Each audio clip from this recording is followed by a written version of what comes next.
শুভ মহাসপ্তমীর প্রীতি ও শুভেচ্ছা জানিয়ে আজকের রেসিপিটা আমি শুরু করতে চলেছি। সবাই ভালো আছো? সবাই পুজো কেমন কাটাচ্ছ? সবাই ঠাকুর দেখতে যাচ্ছ? পুজো মানেই তো ঠাকুর দেখা, ঘোরা, বেড়ানো আর হচ্ছে খাওয়া দাওয়া।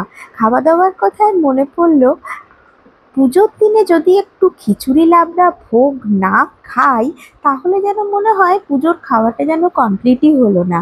তাই জন্য আজকে আমি ঠিক ভোগের মতন করে লাবড়া বানিয়ে তোমাদেরকে দেখাবো বলে চলে এসেছি কিছু কথা কিছু গল্পের সাথে।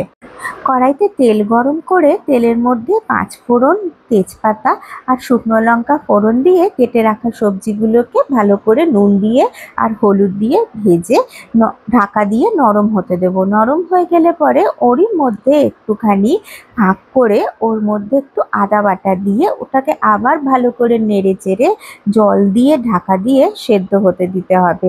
আর তারপরে ওর মধ্যে নুন মিষ্টি দিতে হবে। আর নামানোর আগে ভাজা মশলা দিয়ে নামিয়ে ফেললেই ব্যাস রেডি আমাদের ভোগের মতন লাবড়া। আর যদি তোমাদের ভোগের খিচুড়িও বানানো দেখতে ইচ্ছে হয় তাহলে আমাকে অবশ্যই কমেন্ট করে জানাবে। আমি পরের ভিডিওতে ভোগের খিচুড়ির রেসিপি নিয়ে চলে আসব। আজকের রেসিপিটা কেমন লাগলো জানাতে কিন্তু ভুলবে না, আর আমার চ্যানেলটাকে সাবস্ক্রাইব করে দেবে। টাটা।